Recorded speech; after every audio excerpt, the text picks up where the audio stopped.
আসসালামু আলাইকুম ওয়া রাহমাতুল্লাহি ওয়া বারাকাতুহু। সুপ্রিয় শিক্ষার্থীরা, কেমন আছো তোমরা? আশা করি আল্লাহর রহমতে ভালো আছো। আজকে আমরা সিম্পল কমপ্লেক্স কম্পাউন্ডের আরেকটি রুলস পড়ব।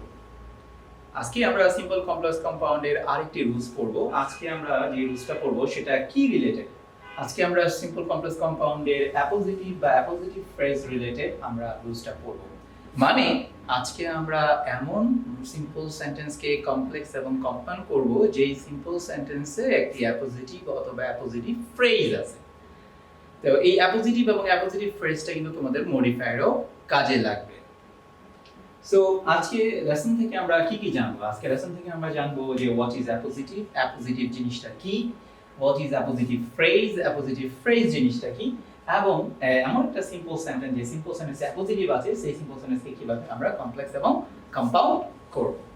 তো চলো আর দেরি না করে শুরু করা যাক। প্রথমে আমরা দেখব যে আসলে অ্যাপোজিটিভের ডেফিনিশনসটা আমরা একটু জানতে চেষ্টা করব। অ্যাপোজিটিভ জিনিসটা কি? So, appositive is a word, an appositive is a word or phrase or clause that follows another word, phrase or clause referring to the same person or thing. Appositive হলো, আবার খুব খেয়াল করে, অ্যাপোজিটিভ কিন্তু তোমার মডিফায়ারে ভালো কাজে দিবে। অ্যাপোজিটিভের যে সংজ্ঞাটা এখানে একটু আরেকটু ক্লিয়ার করি আমরা, সেটা হলো অ্যাপোজিটিভ হলো এমন একটি ওয়ার্ড অথবা ফ্রেজ অথবা ক্লজ যা নাকি কি করে আরেকটা ওয়ার্ড, ফ্রেজ অথবা ক্লজকে ফলো করে, অনুসরণ করে। একটি ওয়ার্ড অ্যাপোজিটিভ হলো এমন একটি ওয়ার্ড, ফ্রেজ অথবা ক্লজ যেটা নাকি আরেকটা ওয়ার্ড, ফ্রেজ অথবা ক্লজকে ফলোস করে, অনুসরণ করে, referring to the same person or thing, এবং ওই দুইটা যে ওয়ার্ড বা ফ্রেজ তোমার কি করে একই ব্যক্তি বা বস্তুকে বোঝায়। এবং it is usually set off by commas, এবং এই যে এই দুটো যে ওয়ার্ড অথবা ফ্রেজ বা ক্লজ এটা কি করে যে কমা দ্বারা তোমার বিচ্ছিন্ন থাকে। চলো আমরা উদাহরণ দেখলে আর একটু ক্লিয়ার হয়ে যাবে তোমাদের। যেমন আমরা প্রথমে একটা উদাহরণ দেখি। My brother Bashir is from Russia.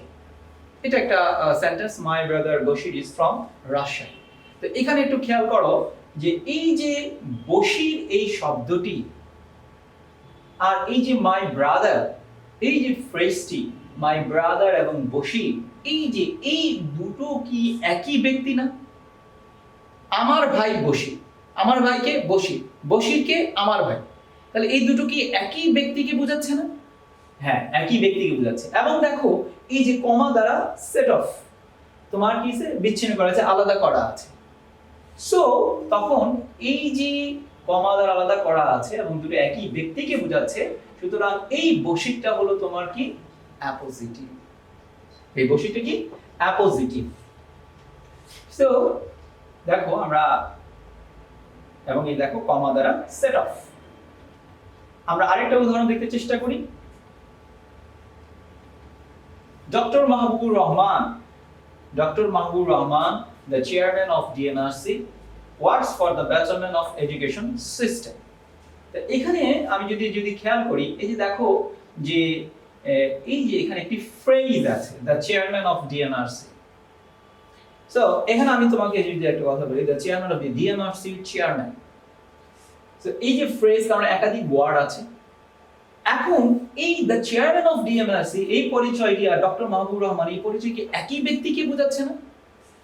হ্যাঁ, একই ব্যক্তিকে বোঝাচ্ছে। এই ফ্রেজটি আসলে ডক্টর মাহবুবুর রহমান কি বোঝাচ্ছে।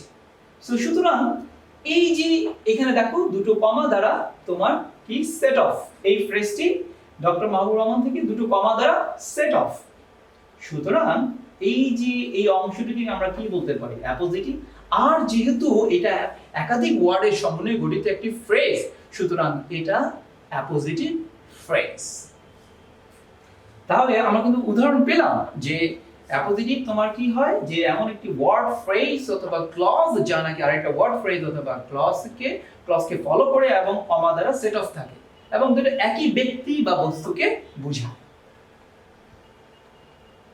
তো আমরা এমন একটা সিম্পল সেন্টেন্স, যে সিম্পল সেন্টেন্সে অ্যাপোজিটিভ আছে, সেই অ্যাপোজিটিভ যুক্ত সিম্পল সেন্টেন্সকে কিভাবে কমপ্লেক্স এবং কম্পাউন্ড করব তো চলো এই যে চারটা একটু আমরা দেখি, অথবা তোমরা এটা লিখে নাও এবং এটা মনে রাখবে।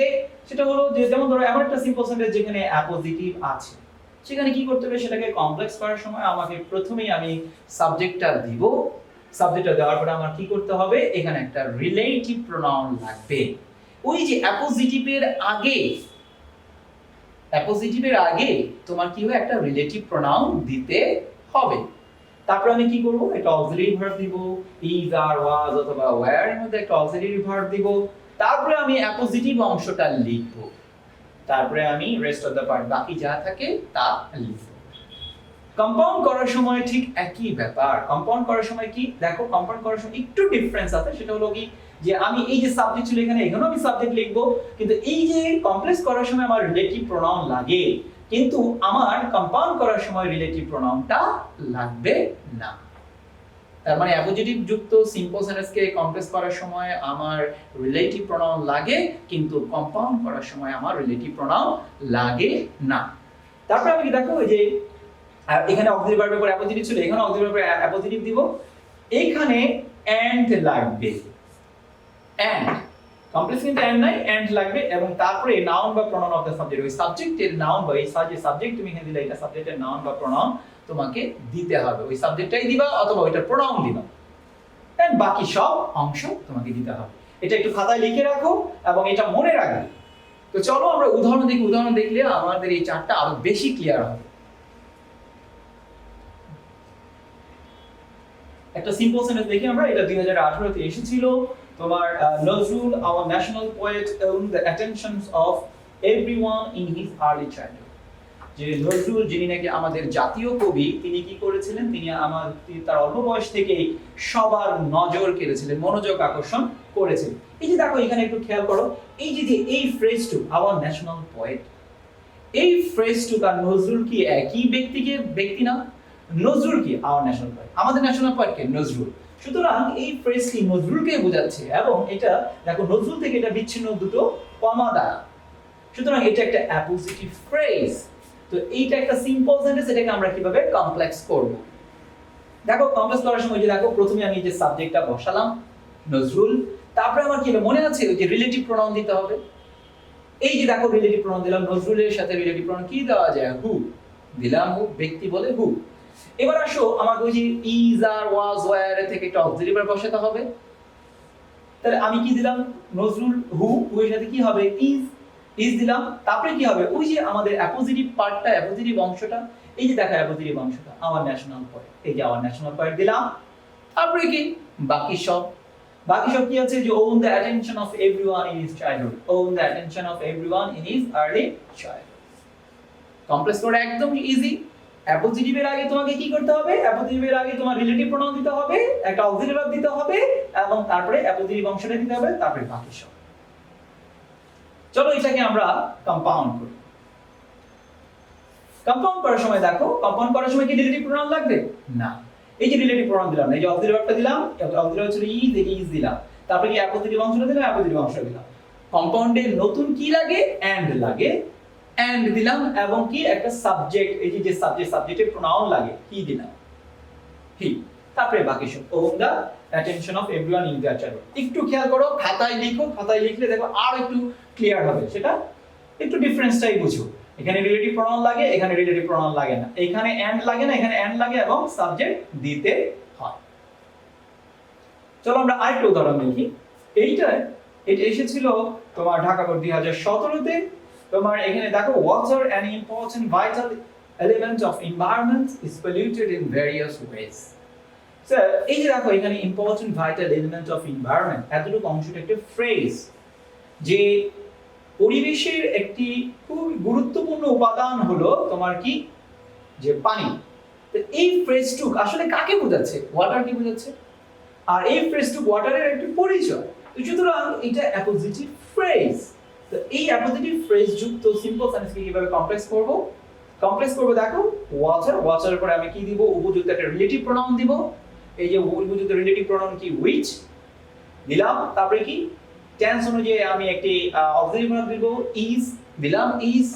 তারপরে কি অ্যাপোজিটিভ অংশটা, an important vital element of environment, তারপরে বাকি সব is polluted in various ways। Complex করাটা relative pronoun, auxiliary verb, appositive অংশ, বাকি সব।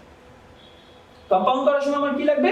কম্পাউন্ড করার সময় আমার শুধু মনে আছে কিনা, শুধু আমাকে রিলেটিভ প্রোনাউন দিব না, আর আমাকে এন্ড বসাতে হবে, প্রোনাউন বসাতে হবে। তো দেখি আমরা উদাহরণটা। ওয়াটার ইজ অ্যান ইম্পর্টেন্ট, এই দেখো ওয়াটারের সাথে আমি ইজ রিলেটিভ প্রোনাউন দিলাম না, ইজ দিলাম, তারপরে অ্যাপোজিটিভ অংশটা দিলাম, তারপরে এই যে এন্ড দিলাম, এন্ড দেওয়ার পরে কি করলাম, এই যে একটা উপযুক্ত ওয়াটারের উপযুক্ত প্রোনাউন দিলাম, ইট ইজ পরে বাকি সব দিয়ে দিলাম। It is polluted in various ways. So আশা করি তোমরা বুঝেছো যে অ্যাপোজিটিভ যুক্ত সিম্পল সেন্টেন্সকে কিভাবে কমপ্লেক্স এবং কম্পাউন্ড করে। এখন আমরা কিছু প্র্যাকটিসের জন্য আমরা কিছু এক্সারসাইজ নিয়ে নিই বা হোমওয়ার্ক নিয়ে নিই। দেখো, copy the following sentences in your notes and change the sentences into complex and compound. নিচে আমরা কতগুলো আমরা সেন্টেন্স দিব, যে সেন্টেন্সে তোমার সিচুয়েশনগুলোকে তোমাকে কি করতে হবে, কমপ্লেক্স এবং কম্পাউন্ডে চেঞ্জ করতে হবে, এবং ওই সিম্পল সেন্টেন্সগুলোতে কি থাকবে, অ্যাপোজিটিভ থাকবে। এই যে দেখো, Pakistan, a country ruled long by military, cannot come out of its military influence. Chittagong board 2017 তে এসেছিল। এই যে পাঁচটা সেন্টেন্সই বোর্ডে এক এক সনে এসেছিল। রাজা, a student of class 2 is known to his, ঠিক একই ভাবে দেখো এই যে 3 নাম্বার সেন্টেন্সে এরকম Zahid, a young boy was or guy, এই যে এখানে কমা দিয়ে মানে তোমার সেট অফ করা আছে অ্যাপোজিটিভ অংশটি অথবা অ্যাপোজিটিভ ফ্রেজ অংশটি। এই সেন্টেন্সগুলো এক এক বোর্ডে এসেছে, এগুলাকে তোমরা কমপ্লেক্স এবং কম্পাউন্ড করবে। আরেকটা বাসার কাজ দেই, সেটা হলো যেমন এই যে এখানে copy the following sentences into notes, underline the appositive or appositive phrases. তোমাদের কাজ হবে কি, এখানে কতগুলো সেন্টেন্স থাকবে, যেটা অ্যাপোজিটিভ অথবা অ্যাপোজিটিভ ফ্রেজগুলোকে তুমি আন্ডারলাইন করবে, নিচে দাগ দিবে এন্ড অ্যাপ্রোপ্রিয়েট কমাস, এবং সঠিক জায়গায় কমা বসাবে। লাস্ট সর্বশেষ তুমি কি করবে, circle the noun the appositive identifies, যে নাউনটাকে অ্যাপোজিটিভ অংশটি আইডেন্টিফাই করলো সেই নাউনটাকে সার্কেল করবে। তার মানে নিচে যে সেন্টেন্সগুলো দেব, এই সেন্টেন্সগুলোতে তোমার কাজ হলো তিনটা। এক হলো অ্যাপোজিটিভ বা অ্যাপোজিটিভ ফ্রেজ অংশটাকে তুমি আন্ডারলাইন করবে, দুই হলো সঠিক জায়গায় কমা বসাবে, তিন হলো ওই অ্যাপোজিটিভ বা অ্যাপোজিটিভ ফ্রেজটি যে নাউনটিকে তোমার নির্দেশ করেছে সেই নাউনটিকে যে নাউনটিকে আইডেন্টিফাই করেছে সেটাকে তুমি সার্কেল করবে। এই যে দেখো, my new puppy a golden retriever is learning to swim, a true sportsman uncle will never keep the fish he catches, এরকম করে পাঁচটি সেন্টেন্স দেওয়া আছে। তাহলে তোমার কাজ হলো এই তিনটা অ্যাপোজিটিভ ফ্রেজকে তুমি আন্ডারলাইন করবে, কমা বসাবে, এবং তোমার যে নাউনটাকে সে আইডেন্টিফাই করেছে সেই নাউনটাকে সার্কেল করবে। এখানে দুটো জিনিস একটু খেয়াল রেখো, যে একটা হলো what is appositive, a word, phrase or clause that follows another word, phrase or clause referring to the same person or thing। এটা কিন্তু মাথায় রাখতে হবে যে অ্যাপোজিটিভ একটা ওয়ার্ড, ফ্রেজ অথবা ক্লজ যেটা নাকি আরেকটা ওয়ার্ড, ফ্রেজ অথবা ক্লজকে তোমার ফলো করে এবং এটা একই ব্যক্তি বা বস্তুকে বোঝায়। এবং what punctuation do you use with appositives, আমরা অ্যাপোজিটিভস পড়ার সময় বা অ্যাপোজিটিভস লেখার সময় আমরা কি কোন পাংচুয়েশন, কোন বিরাম চিহ্নটি ব্যবহার করি, সেটা হলো কি কমাস। এই দুটো খেয়াল করবে। ওকে, সো আশা করি তোমরা বুঝতে পেরেছো যে একটা সিম্পল সেন্টেন্স, যে সিম্পল সেন্টেন্সে অ্যাপোজিটিভ আছে সেটাকে কিভাবে আমরা কমপ্লেক্স এবং কম্পাউন্ড করব। বাসায় প্র্যাকটিস করবে এবং বাসায় কাজগুলো করে রাখবে। তো আজ এই পর্যন্তই, আল্লাহ হাফেজ।